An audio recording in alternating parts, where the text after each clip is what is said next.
So now we're going to talk about basic definitions and conceptions of strategy.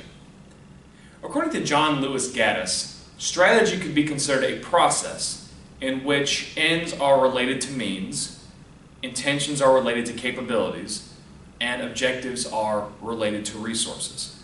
So what you see is, in some way, there is strategy which is in between the resources a firm possesses, or the means a firm possesses, and the ends of a firm, or its objectives. And of course, in this module, we will be talking quite a bit about ends and means of a firm. Now, strategy could be a generic process, quite frankly. It could be something related to military, it could be business, political, it could be personal. But the main thing that you want to take back from, irrespective of what context you see strategy as, it's a fit. Strategy has to fit between the resources you have, or the means that you have, and the objectives or the ends that you have. And because it involves a fit, strategy is typically seen as a process, not something that's a plan. So it's something that is kind of emergent over time. At least that's one definition of it. Now, strategy typically corresponds to a very specific decision and time horizon. You know, in the very immediate problems of a firm, the things that occur every day, that usually pertains to the means level of the firm. So that would be operations and tactics, right? And then you have your policy side of strategy, which would be more on the long-term horizon, potentially the absolute longest. And then strategy would be kind of a step below policy. It would be kind of in the medium term, usually within the next 5 years or so. So you've got means, which are the things that happen every day, policy, which is, generational or possibly longer, and then strategy and its objectives are usually kind of the medium term, 5 years, give or take. Now, another definition of strategy is quite interesting. Rumelt, Calori, and Atamer define strategy as the set of decisions that shape the activities and the structure of a firm, most and more importantly, significantly and for a long time. So, to paraphrase, strategy has a direct impact on organizational design and the daily operations of a firm. So think about this for a second. Strategy can be germane to any key dimension of a business. Which markets they would enter, what kinds of products they offer, how do they configure their value chain, where do they invest their capital and their time, etc. Furthermore, as I mentioned, strategy typically looks at normally around a 5-year time horizon, possibly longer, and because that strategy is like a freight train, once you get it going, it's pretty hard to stop, and it's even harder to reverse. So it is a commitment strategy. It requires a significant degree of anticipation. You have to be able to understand to some extent what you think the future will hold, and then construct your strategy around it. Strategy, unlike tactics, again, because it's hard to reverse, requires serious analysis and deep thought. And we'll give you some of the analytical tools and some of the techniques for critical thinking that strategy requires in this course. Now, I mentioned a few minutes ago the ends of the firm. Let's think about what the ends of the firm would be, right? What is the objective of any given firm? Well, we probably think of the most obvious one, right? That's profit.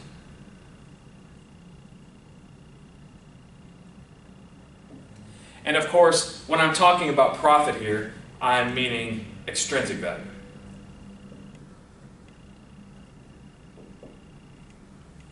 Extrinsic would be money or goods or commodities, things that you can touch. That's extrinsic value. Okay? But then, of course, you could talk about intrinsic benefits, right? Social value.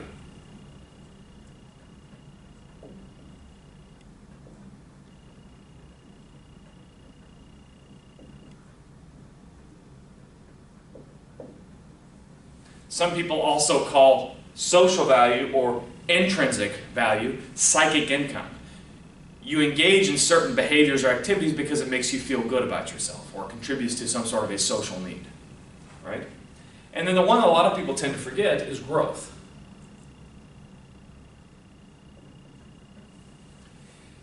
Typically, firms that are not growing, changing, and adapting to the dynamic environment are firms that are dying. So you always kind of have to be growing if you wish to keep up with changes in the environment.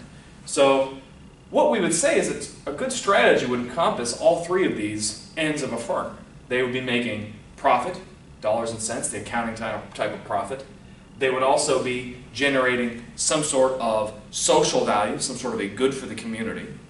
And of course, the firm should also be investing in such a way that they can continue to grow. Now, some people might also talk about environmental ends of a firm as well.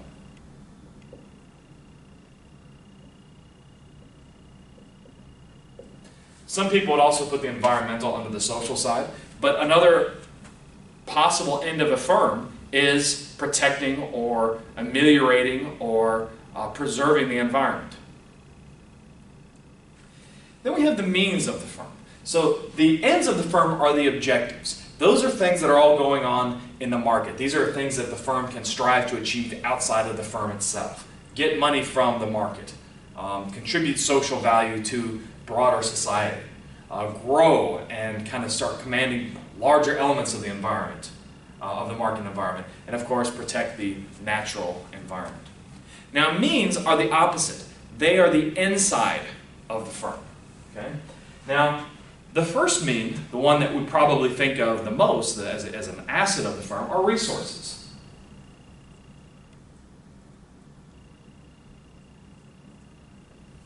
And resources are any tangible assets of the firm, right? That would be things like infrastructure, equipment, financial capital, but it can also be considered the skills and abilities within functional areas. Okay? So, for example, you could say, in addition to a tangible asset that we also have these brilliant software programs, and we have great training programs designed to facilitate knowledge growth. Anything that you can define, concretely, this desk is worth this amount, this type of training program is worth this much, we have people in our firm that have these skills, anything that you can define like that, those are all examples of resources. Okay? We have human resources professionals with these kinds of degrees, we have IT professionals with this kind of training, they work on these computers, and we generate this amount of money per year, which we can invest any which way we see. So anything that you can either touch or you can define explicitly would be a good example of a resource. Now, the other one is knowledge and know-how.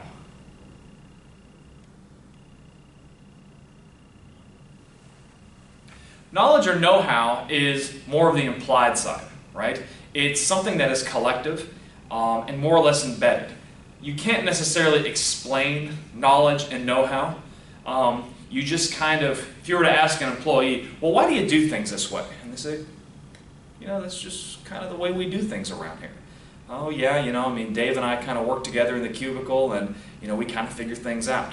It's very hard to explain or describe exactly what is knowledge and know-how, but it is generally something that is seen to be valuable or useful to the firm, and therefore it's considered a mean of the firm. Contrast this with a resource, right? If I said, how do you know how to do this? Well, because I have this training, I went to these schools, and I have this number of years of experience, and that guides my action. That's very different than, well, when Dave and I work together, there's just kind of this magic that happens, and we get stuff done. Well, within our functional area, we kind of have a good team collaboration, and we just kind of know how to do things. Do you see how one is explicit, resources, and then know-how is implicit? We can't exactly describe what it is, but it is valuable. You also have structure.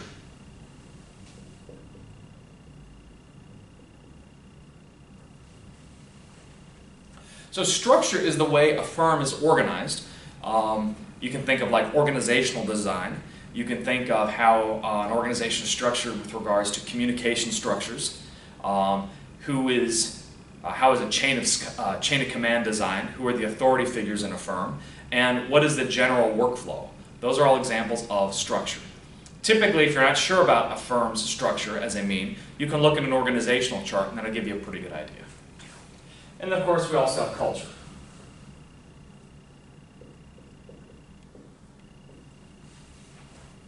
Culture, we would say, would be a pattern of beliefs, expectations, and values which are shared by an organization's members. And that's also an important resource. Think of firms like Google, where they have a culture of innovation. People are encouraged to take risks and do things differently. Think of Apple, it's the same thing, where people are encouraged to take risks, an innovative culture. So culture can be an asset that can also promote the firm as well. Now this is where it gets kind of interesting, because strategy typically spans this boundary between the means and the ends of the firm. Okay? So when you start talking about the ends, you're normally examining the industry, right? Who are the competitors, the customers, the suppliers, the technologies, and the products available within the larger economy or within the larger market. If you were only examining the ends, you'd probably be talking about something like economics. How does that supply and demand curve look? Then, when you look at the means, that's stuff within the firm itself. Its goals and values, its resources, capabilities, structures, and systems. And so what you see here is kind of an interesting debate in strategy itself. If you look at Michael Porter and his industrial economics approach, he would really be focused on the industry. This is how you do better. Okay? He would say, well, you know, the world economy is kind of like this slice of pie, and a firm is here, and the key to competitive advantage is getting a little more pie. Of course, this is very much a zero-sum strategy of, or zero-sum interpretation of strategy, because if I want to grow more pie or get more pie, that means I have to take away somebody else's pie. This is an interpretation of strategy that is about engaging, defeating, and destroying the competition. Okay? You go big or you go home. That's the Porterian approach, again, which focuses on ends. Now, if you talk about Jay Barney and the resource-based view of strategy, they would say, well, actually, no. Strategy and the markets are always changing and flowing. Right? So, yes, it's true. I have this much pie today, but what if we grew the size of the market? Then we could have a little more pie and not necessarily take away somebody else's pie. So the markets itself, new markets are being created, the market is growing, it's changing, it's flowing, it's moving. And so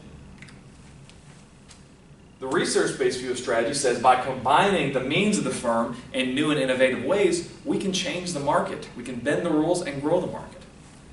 Now, this debate is a classic debate, by the way. Those of you who have studied philosophy are going to be very familiar with this. This is exactly the debate between Heraclitus and Parmenides. Parmenides, who said the world was composed of rock, it was unchanging, it was fixed and unmoving, there was a finite amount of wealth, and by studying these rocks, these unchanging things, you could get a better understanding of them. So people that focus on ends with a Porterian view would probably more likely be economists, the real smart analytical people who think that through extensive analysis you can understand the market and take a little bit more of that market for yourself. Okay? Now, Heraclitus, in contrast to Parmenides, would be more of a resource-based view of strategy, because he said that the world was composed of fire. It's flowing, it's changing, it's moving, it's energetic, it's dynamic, and this kind of interpretation of strategy, a resource-based view, would probably appeal a little bit more to creative types, right? These are people who are not necessarily comfortable working within the confines of a restrictive market, but rather can create their own rules and grow their own understandings of market. So you have to ask yourself, is strategy about fitting within the constraints of the market, within the ends of a firm, or excuse me, within the goals of a firm, so, you know, making yourself fit within market expectations, or is it about stretching and recombining the resources you have to make your own markets and your own rules? Alternatively, you could even think about this in the Matrix, right? You had Neo.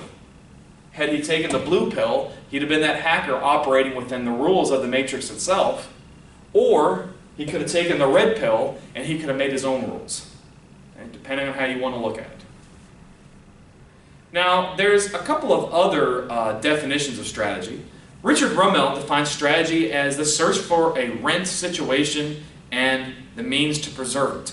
Now, a rent situation, think about what I mean by rent here. I'm not talking about so much, you pay rent on your apartment or something like that.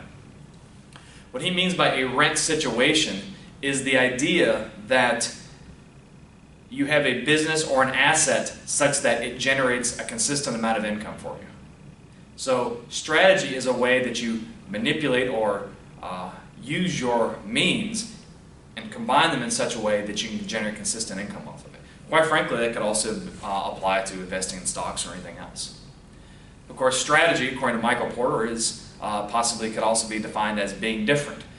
Those of you that watch some of my other videos, we'll talk about the evolution of Michael Porter's thinking. He originally started this industrial organizations, industrial economics view, which was strategy was engaging, defeating, and destroying the competition, to being different, okay? Having some sort of a perceived differentiation that consumers would be willing to pay for. So as he kind of changed his idea, right? Other people might say strategy is about appreciating the logic of the situation and acting in accordance with it. Okay? Figuring out what you actually have on hand and changing it. One more definition that I think is important. Some of you may be familiar with entrepreneurship studies, right? Causation and effectuation. You find the same debate in entrepreneurship as well. Do we find opportunities for entrepreneurship within the fixed market? Are we smart people that can perceive an imbalance in the marketplace and create a firm to design to restore that supply and demand equilibrium? Okay? Are we the smart people? If we are, we go with causation theory. Put that down here. I've got some videos on causation and effectuation if you're interested. Okay, so causation would mean that opportunities are defined by the market themselves, by imbalances in the market. Or you could also be more of an effectuation person.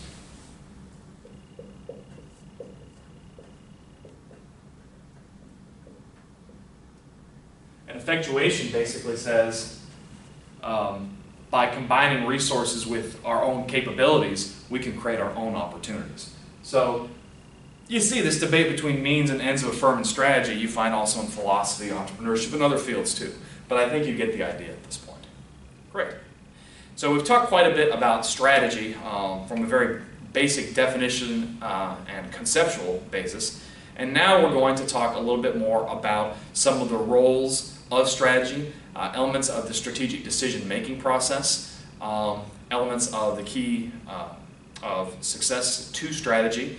We'll look at the levels of analysis of strategy, and then we will move on to our following modules. So I hope you've enjoyed this, and I'm looking forward to seeing you in the next video.